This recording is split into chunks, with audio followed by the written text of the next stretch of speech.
दोस्तों नमस्ते। मेरा नाम है सदानंद सोमन और मैं शेयर मार्केट के क्लासेस लेता हूँ। बहुत साल से स्टॉक मार्केट में हूँ।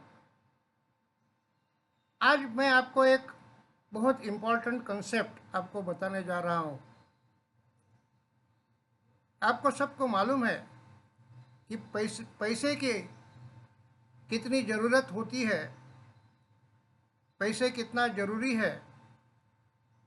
मैं ये भी मानता हूँ कि सभी काम पैसे से नहीं होते हैं, फिर भी 80 से 90% समय में हमें पैसा लगता है। और जैसे महंगाई बढ़ रही है तो वो हिसाब से पैसा हमारा बढ़ना ये भी ज़रूरी होता है, क्योंकि जो नौकरी करने वाले लोग हैं उनको हर साल तनख्वाह बढ़ा के मिलता है, ऐसे कोई ज़रूरी नहीं है। लेकिन महंगाई तो रुकती नहीं है, वो तो बढ़ते ही जाती है। और उसके लिए हमारे पास जो भी पैसा है वो पैसा बढ़ना चाहिए, इसकी तरफ सब प्रयास करते रहते हैं। तो एक सवाल मन में आता है कि हमें कितना पैसा बढ़ना चाहिए। एक साल का हम लोग सोचे तो एक साल में हमारे पास जो पूंजी है, जो इन्वेस्टमेंट है, वो कितना प्रतिशत बढ़ना चाहिए। ये एक सवाल छोटे मोटे बड़े सभी इन्वेस्टमेंट के मन में रहती है, इन्वेस्टर के मन में रहती है। तो इसके ऊपर आज हम डिस्कस करेंगे, चर्चा करेंगे। और ये चर्चा से आपको आपके इन्वेस्टमेंट की तरफ देखने का आपको एक अच्छा खासा नज़रिया मिल जाएगा। ये नज़रिया सबके लिए ज़रूरी है। जैसे आपको मालूम है, कोई लोग बैंक में एफडी में पैसा रखते हैं, कोई पोस्ट ऑफिस के स्कीम में पैसा रखते हैं, कोई आरडी में चालू करते हैं, कोई एसआईपी करते हैं, यानी म्यूचुअल फंड में पैसा डालते हैं, कोई स्टॉक मार्केट में भी पैसा डालते हैं, स्टॉक मार्केट में इन्वेस्टमेंट भी करते हैं। स्टॉक मार्केट में ट्रेडिंग करने वाले भी लोग हैं जिनको फास्ट पैसा चाहिए, ऐसे भी लोग हैं। तो अगर हम सोचे कि भाई एफडी में हम पैसा रखेंगे तो हमें 7% पैसा मिलेगा, ब्याज मिलेगा एक साल में। बहुत सारे फाइनेंस फील्ड में जो एक्सपर्ट लोग हैं वो हमेशा बोलते हैं कि हमारा पैसा ऐसे बढ़ना चाहिए कि हमें इन्फ्लेशन से ज़्यादा हमें पैसा मिलना चाहिए। बहुत सारे लोग बोलते हैं, लेकिन मेरा विचार थोड़ा अलग है। क्योंकि जितने व्यक्ति होते हैं उनके हिसाब से हर एक का अपना अपना एक मत होता है, ओपिनियन होता है। इन्फ्लेशन से ज़्यादा पैसा मिलना जरूरी है, वो बात तो 100% सही है। लेकिन मुझे लगता है अगर आप समझ लो कि आपको कुछ भी पता नहीं है, इन्वेस्टमेंट कैसे करना है, क्या करना है, कैसे पैसा बढ़ता है, फिर भी आप कुछ नहीं तो बैंक में तो पैसा रखते हो, एफडी में,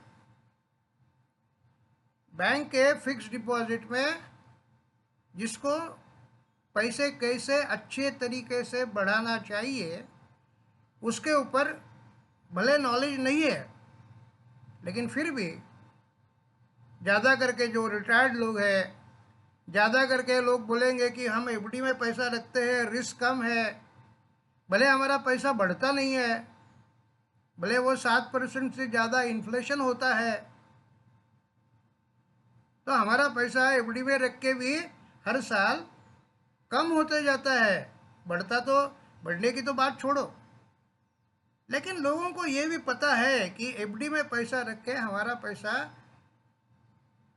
सच में बोला जाए तो बढ़ता नहीं है, फिर भी लोग एफडी में पैसा रखने से उनका ऐसा व्यू रहता है, उनका सोचना ऐसा रहता है कि एटलीस्ट हमारा पैसा लॉस नहीं होता है, बहुत बड़ा लॉस नहीं होता है।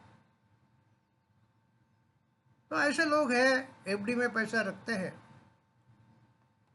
अगर आपने म्यूचुअल फंड का कुछ आपने स्टडी किया होगा तो म्यूचुअल फंड आपको अंदाज से जो सबसे अच्छा म्यूचुअल फंड है, सबसे अच्छा परफॉर्म करता है, और उसका जो म्यूचुअल फंड इंडस्ट्री को जो इंस्टीट्यूट है एम्फी नाम की, उन्होंने ऐसा बताया है कि जो बहुत अच्छा परफॉर्म करने वाली म्यूचुअल फंड स्कीम है वो लॉन्ग टर्म में ईयर ऑन ईयर बेसिस, हर साल के बेसिस पे ज़्यादा से ज़्यादा 16 से 17% रिटर्न देती है।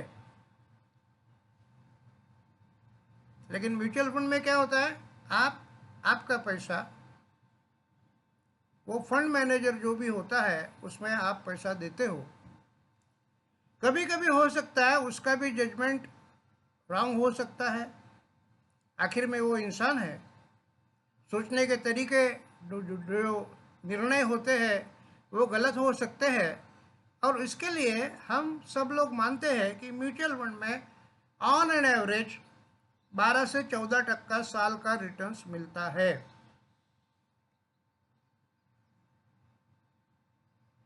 तो उसमें थोड़ा इन्फ्लेशन भी आपका, इन्फ्लेशन से थोड़ा ज़्यादा पैसा आपको मिलता है, क्योंकि अभी इन्फ्लेशन कितना होता है ये हमें अगर देखना है तो दोस्तों मैं आपको बताऊं कि जो फूड इन्फ्लेशन है, हमको रोज़ खाना तो खाना पड़ता है, खाने के बिना तो हम नहीं रह सकते।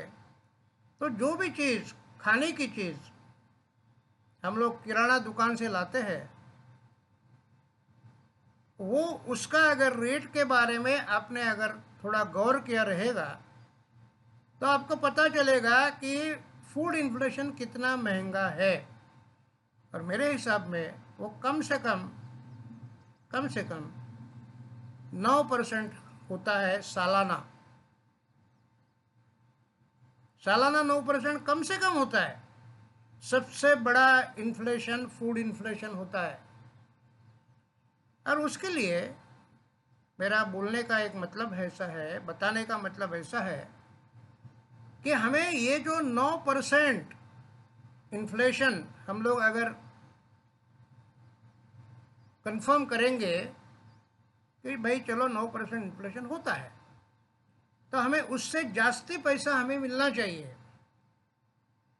तो हो सकता है कि आपको म्यूचुअल फंड में पैसा मिलेगा, लेकिन म्यूचुअल फंड में आपको लॉन्ग टर्म के लिए पैसा इन्वेस्ट करेंगे तो ही, मार्केट के हिसाब से अप एंड डाउन जैसे होते हैं, तो कम से कम 12-15 साल में आपको वो कंपाउंडिंग इफेक्ट मिलता है, तो म्यूचुअल फंड में आपको पैसा मिलता है। लेकिन शॉर्ट टर्म में नहीं मिलता है पैसा। म्यूचुअल फंड में जो इन्वेस्ट करता है वो पैसा शॉर्ट टर्म में नहीं मिलता है।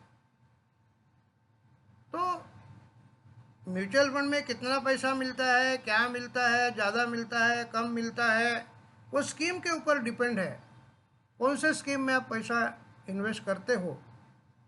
ऐसे भी बहुत सारे लोगों का एक्सपीरियंस है कि म्यूचुअल फंड में पैसा डाला, लेकिन वो बहुत सारा म्यूचुअल फंड का एनएवी जो होता है, जिसके ऊपर आपका यूनिट्स आपको मिलते हैं, वो बहुत सारे यूनिट्स डाउन हो गए या उनका लॉस भी हो गया। ऐसे ही बहुत सारे लोग मिलने वाले बोलते हैं। और इसके लिए हमेशा म्यूचुअल फंड के लोग बोलते हैं कि mutual fund investment are subject to market risk, मतलब उसमें मार्केट का रिस्क होता है। मार्केट नीचे गया तो आपका पैसा कम होने का बड़ा चांस होता है। एफडी में पैसा रखे तो हमें पैसा कम मिलता है। तो हमें स्टडी करना चाहिए कि हमें एक्चुअली जो मेरा थंबनेल का टाइटल है रिटर्न ऑन इन्वेस्टमेंट, ROI। मतलब जितना मैं इन्वेस्टमेंट करता हूँ उसमें से मुझे कितना % हर साल मिलना चाहिए।